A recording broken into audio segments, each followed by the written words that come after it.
کرد بە ڕۆحم ئاشنای وەڵڵا دەسا دەروێش سکاڵایەک لەگەڵ ڕۆحی کڵۆم کرد. ئەساس دەواکەم لە کاک جەلیلی بەڕێز بەرپرسی و خۆشەویستی ئەنجومەن کاتەشی بیانم بۆ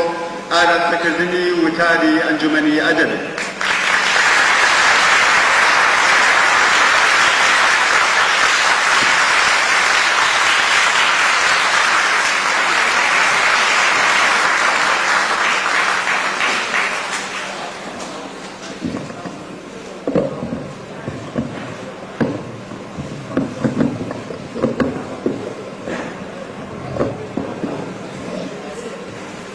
بناوی خوای میری مەزن میوانانی بەڕێز مامۆستایان هۆنەران و نووسەرانی بەڕێز و هێژا لە قوڵایی دڵمەوە لەلایەن خۆم و ئەنجومەنی ئەدەبی مەریوانەوە و جەماوەری شارەکەمانەوە بەخێرهاتنتان دەکەم. خۆمان بەبەختەوەر دەزانین کە لە هەلێکی ئاوادا لە خزمەت ئێوەی بەڕێزدا چاوێک بەسەر چیرۆک و هۆنراوەی کوردیدا دەخشێنین. شاری ناریقانە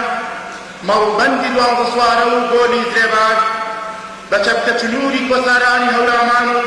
نێرگزەجاری دەشتە بەرینەکانی بەخێرهاتنتان دەکات و پێتان دەڵێت بەخێر بن. جەماوەری شارەکەمان جوانترین سڵاو و ئەو پڕی خۆشەویستی و شادمانی خۆیان ئاراستەی ئێوەی خۆشەویست و بەڕێز دەکەن و هیواداری بەم هەنگاوە بچکۆلەیە جامی نەمری قامە و ناری جارێکی دی لە ئاسۆی بەدیهێنان و خوڵقاندنی ئەدەبی ڕەسەن و خانزاوە بێتاشنە و گەشەکردن. بەڕێزە لە ئاوەها کۆڕێکدا و لە خزمەت ئێوەدا دوان لە هونەر و ئەدەب کارێکی دژوار و ئاسانە. لەگەڵ ئەمەشدا بۆ چوونە ناو باسەکەمانەوە وا چاکە بەرکوڵێک لە فەرهەنگ و ئەدەب پێشکەش بکەین و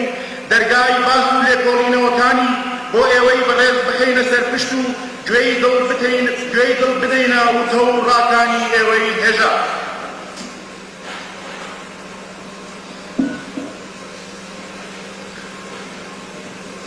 بەو هیوایی کە دەرەنجام و بەرهەمی ئەم کۆڕەمان گڵاڵەیەکی باش بەپێت دێت بۆ هەنگاوەکانی داهاتوومان و خزمەت بە فەرهەنگ و ئەدەبی کوردی. بەڕێزە گومان لەوەدا نییە کەمانەوەی قەوارەی نەتەوایەتی هەر نەتەوەیە ڕاستەوخۆ بەسراوەتەوە بەمانەوەی فەرهەنگ و زمانی ئەو نەتەوەیەوە. سیمای نەتەوایەتی و ناسنامەی هەر گەل و نەتەوەیە زمانەکەیەکی هەر بەم پێ دەزانین ئەدەبیات هەوڵێکی پیرۆزی مرۆڤە بۆ گەشەدانی زمانی نەتەوە سەرەڕای هەموو لایەنەکانی دیکەی ئەدەبی وەک شێوە و مانا و وردەکاری هونەری و جوانی ناسی. بەڕێزە گومان لەوەدا نییە ئەو نووسەرانە سەرکەوتون کە لە یەک کاتدا زمانیان وەک هۆ و ئامانج دیوەتەوە. لەبەر ئەمەش گەل هەمیشە جوانترین سڵاو و باشترین ڕێزی خۆی بۆ ئەم تاقمە لە زانایان و نووسەرانی خۆی تەرخان دەکات. زمان هۆیەکی بەهێزە بۆ دەربڕینی هەست و نەستی مرۆڤ و پێکهێنانی پەیوەندی هەموو لایەنە لە ڕاپەڕاندنی پێویستیەکانی ژیانی کۆمەڵایەتیدا. دەزانین کە زمان ئامڕازە و ئەنجام نییە و هەر هۆیەک کە وەک ئامڕازێک بەکار ببرێت ئەگەر لە ڕەوکی گەشەکردنی خۆیدا لایەن و سفەتی نەمری لەگەڵ خۆی هەڵگرت بێت لە ڕەوەندی ژیاندا نەک هەر وەک هۆیەک بەڵکو وەک ئەنجامێک گەشە دەکا و پەلەدەستێنێت. هەر بۆیە زمانی کوردی وەک هەموو زمانەکانی تری دنیا هەڵگری سفەتی پەیوەندی کۆمەڵایەتی و گشتبوارێکی ژیانی ڕۆژانەی کۆمەلگای کوردەواری بووە و هەیە. زمانی کوردی لە ڕەوکی مێژووی خۆیدا سەرباری هەموو ئەو تەنگ و چەڵەمانەی کە خراونەتە ڕێگای نەک هەر لەناو نەچووە بەڵکو گەشتۆتە ڕادەیەک کە ئەمڕۆ ئێمە هەست بە پرسیاری دەکەین بۆ گەیاندنی بە ئاستی نەتەوە پێشکەوتوەکانی دنیا.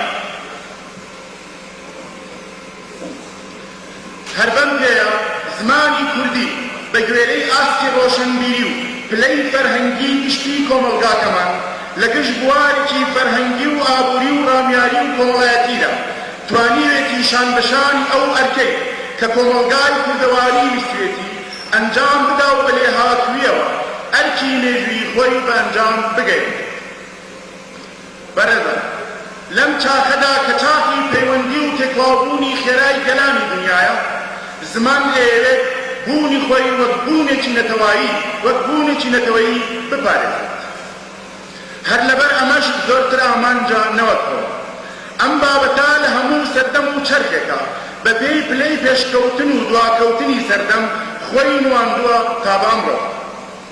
لەلایەکی دیکەشەوە بە هەمان شێوە کە زمان ئەیەوێت متربەی خۆی و نەتەوە بکات لە بیر و بۆچوون و باوەڕ و بەدەستهێنانی زانستیانەی گەلانی تر دەبێتە هۆیەکی کاریگەر و زیاتر وەک ئەمڕازێک خۆی دەبینێت. هەر لەبەر ئەمەیە کاتێک کە هەوڵی توانەوەی گەلێک ئەدرێت ئەیانەوێت لە کاروانی ڕۆشنبیری جیهان جای کەنەوە و دوایخەن لە پێش هەموو شتێکەوە پێویستە بەنا سەر زمانەکەی و هەزاران بربەستی جۆراوجۆری بۆ دروست دەکەن. لەم ڕوانگەیەوە تێدەگەین کە هەر هەوڵێک بۆ کوژانەوەی چرای زمانی کوردی هەوڵێکی چەپەڵ و لالەبارە بۆ لەناوبردنی گەل و هەر هەوڵێک کە بۆ گەشەکردن و زیندوڕاگرتن و خزمەتکردنی زمانی کوردی هەوڵێکی پیرۆزە بۆ بردنەسەرەوەی ئاستی ڕۆشنبیری گەل و گەشەکردنی لە هەموو بوارەکانی ژیانی کۆمەڵایەتیدا. مامۆستایانی هێژاوێستان، ئەم هەڵبەشمان هەرچەند بچووک و کەمدانە نەبێت هەنگاوێکە بۆ خزمەت بە زمان و فەرهەنگی کوردی لە ڕێگای پێشکەشکردنی ئەو بابەتانەوە کە لەسەر ئەدەب و بەتایبەتی دوو بابەتی دیاریکراوی چیرۆک و هەنگاوە پێشکەش دەکرێت. دوو بابەتی باسکراوی سەرەوە، دوو بابەتی ئەدەبی جێگای خۆیەتی کە بە بۆنەیانەوە تێڕوانینێکی گشتیمان بۆ هونەر و ئەدەب هەبێت و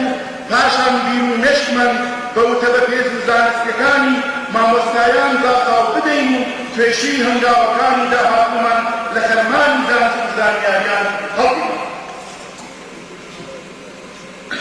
ئەدەب شێوەیەکی تایبەتیە لە زانیاریە کۆمەڵایەتیەکان بەرهەمی هەوڵی مرۆڤ کە ڕاستی لە هەندێک نمونە و ئیماژ و سمبولدا دەردەخات و کاردانەوەی ڕاستیەکانی ژیانی ناو کۆمەڵ و کۆمەلگایە وەسفی ڕاستەوخۆی بوونەوەی و جیهان و پەیوەندەکانێکی یەکێک لە گرنگترین هۆیەکانی ناسین و تێگەیشتنی جوانیناسیە. هەوڵ و تێکۆشان سەرچاوەی سەرەکی و لە بڕامنەهاتووی خۆڵقاندنی هونەری و ئەدەبیە. مانا و مەبەست بە هەست و نەسلی مرۆڤ ببەخشە و بەشێکی گرنگە لە تێداویستەکانی ڕۆحی مرۆڤ. هەموو دەزانین کە لە سەرەتاوە واتە لە کۆمەڵگاکانی تۆنی مرۆڤدا وەیا لە بەرەبەیانی سەرهەڵدانێکە ڕاستەوخۆ پەیوەندی گرنگوتۆڕی هەبووە بە هەوڵ و کار و کۆششەوە. بە چاکی لەوەش دەگەین کە وردە ئەم پەیوەندیە گرنگوتۆڕتر بووە و هەرچی کۆمەلگا ئاوۆز و بەرفراوانتر دەبوو بەبێ ئەو گۆڕانکاریانەی کە لە هێلکەی کۆمەڵایەتی ئابووری کۆمەلگادا بەکەرا ڕاستەوخۆ پەیوەندەکەی کردووەتەوە و بووەتە هۆی ئاڵوزۆری لە هونەر و ئەدەب. ئەوەش ڕوون و ئاشکرایە گەل و جەماوەری خەڵک لە بڵاوکردنەوەی هونەر و ئەدەبدا ڕۆڵێکی کاریگەریان گێڕاوە پەیوەندی ڕاستەوخۆ و نەچڕاوی هونەر و ئەدەب لەگەڵ کۆمەلگادا بووەتە هۆی لەدایکبوونی هونەر و ئەدەبی نەتەوەی. ئەدەب لەگەڵ ئەوەیدا کە سیمای هاوبەشی لەگەڵ ڕواڵەتەکانی دیکەی بەرهەمی ژیانی کۆمەڵایەتیدا هەیە، خاوەنی ڕواڵەت و هەندێک تایبەتمەندی خۆیەتی کە لە ڕواڵەتەکانی دیکەی ژیانی کۆمەڵایەتی جا دەکاتەوە. لە ڕاستیدا وەک هەموو دەزانین پەیوەندی و سرنجی مرۆڤ لەگەڵ هەستی جوانیناسیدا بۆ ڕاستیەکان بابەتی تایبەتی ئەدەب و هونەرە و ئیشی لەسەر دەکات. ئەرکی گرتن و نواندن و ڕەنگدانەوەی هونەرمەندانەی جیهان هەر بەم بۆنەوەیە مرۆڤ هەمیشە و هەموو کات مایە و هەوێنی سەرەکی و بنەڕەتی هەموو بەرهەمێکی ئەدەبی و هونەری ڕەسەن و ڕاستەقینەیە. هەر هونەرمەند و خاوەن بەهرێک لەم جیهانە بەرینەدا بە پێی زانیاری و تێگەیشتنی لە جیهان و پەیوەندەکانی دەوروبەری و هەروەها بە پێی توانا و دەسەڵاتی هونەری خۆی وێنە هونەری و سمبولیەکان بەرهەم دێنێ و دەخولقێن. ئەرکی ئەدەب و هونەر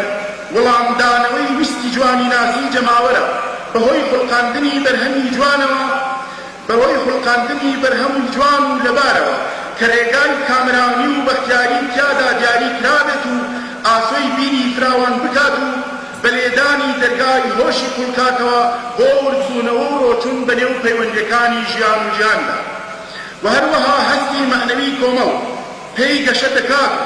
لە ڕێگای تایبەتمەندیەکانی جوانی ناسیەوە ئەبێ جوانی بخوڵکێنێت و گەشەی پێ بدات. بەهۆی جوانی ناسیەوەیە کە هونەر بە هەموو بەشەکانیەوە بە تایبەتی ئەدەبیات گەشەی کردووە و مانا و مەبەست دەبەخشێ و پێناسەیەکی ڕوون و دیاریکراوی بۆ خۆی خوڵقاندووە. دەزانین ئەدەبیات دەربڕینی هەست و نەست و ڕوانگەی جوانی ناسی مرۆڤە کە بەهۆی وشە و ڕستەی هەڵبژێرا و ڕێکەوە دەردەبرێت و ڕەنگ ئەداتەوە. بیرڕوونێک دەڵێت قسەی هەڵبژاردە و خاوەنکێش و سرا و باهەنگ لە دەستی خەڵکی ئاسایی دوورە و تەنیا هۆنەرمەند و بەهرەوەرەکە ئەتوانێت دەست بداتە ئاوەها کارێک و بەهۆیانەوە حەقیقەت بکاتە وێنەیەک و بە هەمووانی بنوێن. ئەرکی بەهرەوەر ئەرکێکی گەورەی و پڕمەترسی لە دەربڕین و نواندنی ڕاستی و حەقیقەتدا. هەموو دەزانین ژیانی ڕاستی و حەقیقی ئەو ژیانەیە کە کۆمەڵ دەژی و ئاوات و ئارەزوەکانی لە ناویدا دەخڵقێنێ و نەویست و دژەکانی وەلا دەمێ و نفرینی هەمیشەیی مێژوویان بۆ دەکاتە دیاری و گەردانە. کەواتە بەهرەوەری ڕاستەقینە ئەو کەسەیە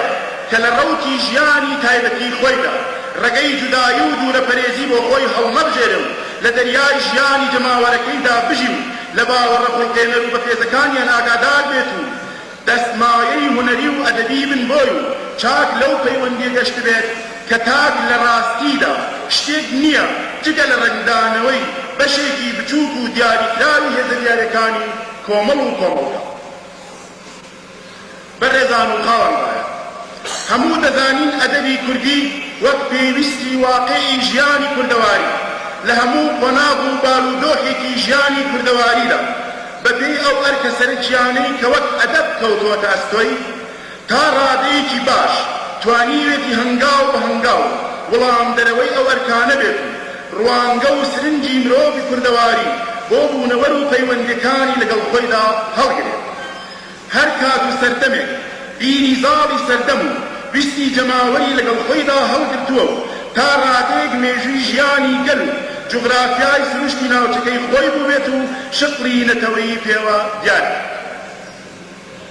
بەو پەڕی شادمانیەوە ئەتوانم بڵێم زۆر بەهرەوەری ڕاستەقینە و دووربین و خاوەنتوانە لە ئەدەبی کوردیدا هەن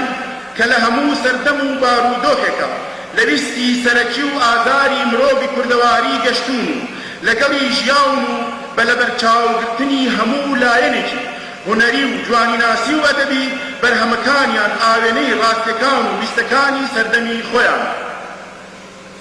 وەک هەمووشمان دەزانین ئەو بەهرەوەرەی کە لەم ڕوانگەیە دوور دەکەوێتەوە لە ڕاستیدا یا گێژە یاوەکو خۆی لە ڕاستی دزیوەتەوانێ بە هەر هۆیەکەوە کە هەبێت. ئەدەبی خانزاو ڕەسەن هەمیشە و هەموو کات گەنجینەی خوڵقاندنی جەماوەر بووە و هەیە. ئەمڕۆژ ئەگەر مێژووی ئەدەبی کوردی کەڵە پیاوانی وای تێدایە کە هەمیشە و هەموو کات تاجی سەری ئەو ئەدەبە بن هۆکەی ئەوەیە کە ئەو نووسەرانە چ لە ئەستانبول ببن و چ لەسەر شاتەی کوێرەدەی تاوگۆزی هیچ کات لە ڕەوەندی بەرژەوەندی جەماوەری گەلەکەیان جێنەماوە. پێویستە کە نووسەر و هونەرمەندی ئەمڕۆی گەلەکەمان ویستە سەرەکیەکانی جەماوەری گەل ڕەچاو بکەن و بیکەنە هەوێنی هەموو خوڵقاندنێکی هونەری و ئەدەبی خۆیان لە ڕەوتی ژیانی کۆمەڵدا بەوردی لەو پەیوەندیە بگەین کە نووسەر و بەهرەوەر بەرهەمی کاری بە کۆمەڵی کۆمەڵگایە لە ڕێگای دوورەپەرێزی و گۆشەگیریەوە خوڵقاندنی نابێت و ئەگەر بەو پەڕی سەرسوڕمانیشەوە بتوانێ بەرهەمێ بەدیبێنێ لاواز و بێجان دوور لە جەماوەر دەبێ و بە زووترین کات گڵۆبەی دەکەوێتە لێژی و بەرەو هەڵدێر و نەمان دەچێت. بەڕێزم دەبێت لێرەدا ئاماژە بەوەش بکەین ئەم وتەیە بە مانای ئەوە نییە کە کار و خوڵقاندنی هونەری و ئەدەبی دابەزێنینە خوارەوە بۆ ئاسێکی ێجگار ساکار و نزم دوور لە هەموو تایبەتمەندیەکی هونەری و ئەدەبی بە بیانووی ئەوەی کە ئەدەبەکەمان ئەدەبی جەماوەرە و بۆ هەمووان چونکە دیارە کە ئاستی ڕۆشنبیری و پێوانە ئەدەبیەکانی هەموو کۆمە و یەکسان نییە و ئەوە بابەتێکی کۆمەڵناسی ئەدەبیاتە و لە جێگای خۆیدا شیاوی باسوولێ کۆڕینەوەی بەڕێزم دوان لەم بابەتانە و ئەدەب جیهانێکی بەرفراوان و بەرینە کە لەو خەرمانە بێ کۆتاییەدا توانای ئێمە ئەوەندە بوو وەکو کورد دەڵێ دیاری شوان یا شنایە هەڵەکۆ شیکردنەوە و ڕوونکردنەوەی ئەم بابەتەوە بابەتەکانی دیکەی سمینارەکە لە وتارەکانی ئێوەی بەڕێزداکرێت و کەم و کوڕیەکانی ئێمەشی پێپینە دەکرێت مامۆستایانی بەڕێز ئەنجومەنی رێژەیی مەریوان خۆی بە بەختەوەر دەزانێت کە بە یارمەتی و هەوڵی دڵسۆزانی شارەکەمان و خەڵکی ئەدەبدۆستی مەریوان توانیوێتی کۆڕێکی وەها ببەستێت کە تێیدا گۆشەیەک لە سامانی نەتەوەی گەلەکەمان بخاتە بەردەست ئێوەی بەڕێز بۆ باس و لێکۆڵینەوە و لێدوان بەو هیوایە ئەم کۆڕەمان گڵاڵەیەک بێت هەرچەند بچوو بکەم بۆ بەرنامەکانی داهاتوومان هەنگاوێک بێت لە دووی هەنگاوەکانی تر و پێشهەنگاوێکی قۆناغێکی تازە بۆ خزمەت بە فەرهەنگ و ئەدەبی کوردی و بەو پەڕی سوپاسە لە ئێوەی ئازیز کە بە لێبردوویەوە وەختی بە کەڵکی خۆتان دایە ئێمە بۆ خوێندنەوەی ئەم وتارە هەر لەم پەیوەندێدا ئەنجومەنی وێژەیی مەریوان چەند پێشنیارێک دەخاتە بەردەستی ئێوەی بەڕێز و ئەنجومەنەکانی هەموو کوردستان بۆ ئەوەی هەوڵێک بێت بۆ لێکخستن و کۆکردنەوەی ئەو جوڵانەوە ناوبەناوانەی کە لە پێناو ئەدەبی کوردیدا دەکرێت یەک ئەنجومەن وای بە چاک دەزانێت کە هەموو ئەنجومەنەکانی کوردستان هەوڵی دروستکردنی ئەنجومەنێکی مەرکەزی بدەن کە بێتە ناوەندێک بۆ هەڵسوڕانی هەموو کاروبارەکانی ئەنجومەنەکانی کوردستان تا لەم ڕێگایەوە جوڵانەوە ئەدەبیەکەمان یەک بخرێت و بەرنامەیەکی داریکراوی هەبێت دوو ئەنجومەنی مەرکەزی یا ناوەندی ئەنجومەنەکانی کوردستان هەوڵ بدات کە بڵاوکراوەیەکی فەرهەنگی ئەدەبی هەبێت و بیکاتە زمانی هەموو ئەنجومەنەکانی کوردستان لێرەشدا جێگای خۆیەتی کە ئەو پەڕی ڕێز و سوپاسی خۆمان ئاراستەی گۆڤاری سروە بکەین بۆ ئەو هەوڵە پیرۆزەی لە درێژەی تەمەنی خۆیدا داوێتی بۆ خزمەت بە فەرهەنگ و ئەدەبی کوردی و هەروەها ڕێز و سڵاوی خۆمان دەردەبرین بۆ هەموو ئەو کەسانەی کە بە شێوەیەک هەوڵی خزمەتی فەرهەنگ و ئەدەبی کوردیان داوە بەو پەڕی ڕێز و سوپاسەوە بۆ ئێوەی بەڕێز و خۆشەویست و بە هیوای سەرکەوتنی هەمووتان و هەوڵێکی زۆرتر بۆ گەشاکردنی فەرهەنگ و ئەدەبی کوردی سەرکەوتوو بوو